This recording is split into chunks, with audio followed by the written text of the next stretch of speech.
Our passage today is the climax of Jacob's story. It is here that he comes in contact with God himself and literally wrestles with him throughout the night. And it's a very apt image that has been used, many times for people when talking about struggles with faith. This, along with the idea of the sort of the dark night of the soul, which this would definitely count as something that falls into that as well. But the big thing to kind of notice from this passage is that at the end, Jacob walks in as Jacob from this passage, and then he leaves as Israel. He leaves completely changed. And to kind of summarize it in sort of a different way, Jacob leaves this encounter with God both broken and blessed.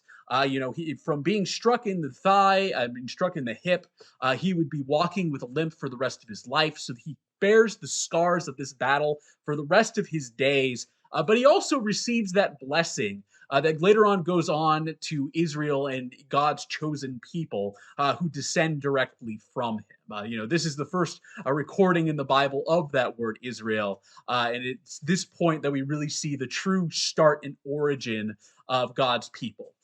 So that is really, really important with this. And I think it's a good lesson for all of us out there for when we ourselves encounter God, because sometimes we do encounter God in situations that are, stressful, are difficult. In Jacob's case, he's going back to visit his brother here, Esau, who the last time he saw him wanted to murder him. So he's a little panicky. But for us, it can be anything. It can be something somewhat mundane, like facing a deadline, a test, or something like that. That is, bringing a lot of stress, or it can be something major, a major life event, a health crisis, a family member having a health crisis, a financial issues, whatever it might be.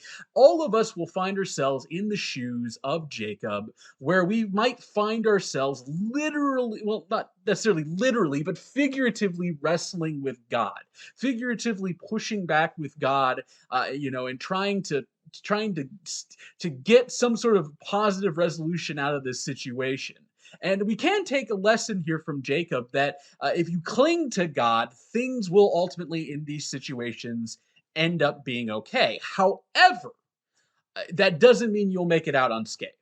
Jacob here, ends up with his limp, and you yourself might end up in those situations with various other scars, emotional, physical, whatever it might be. But God will bring you through that, and those scars you might find will even become a source of strength. But you will, at the end of that sort of process, be blessed as well. You too can go through these processes, and if you cling to God, end up like Jacob, both broken, still with those scars, still with a little bit of that pain and that reminder of what you went through, but also ultimately blessed. Amen. And now I'd like to invite you all to join me for our last worship song today.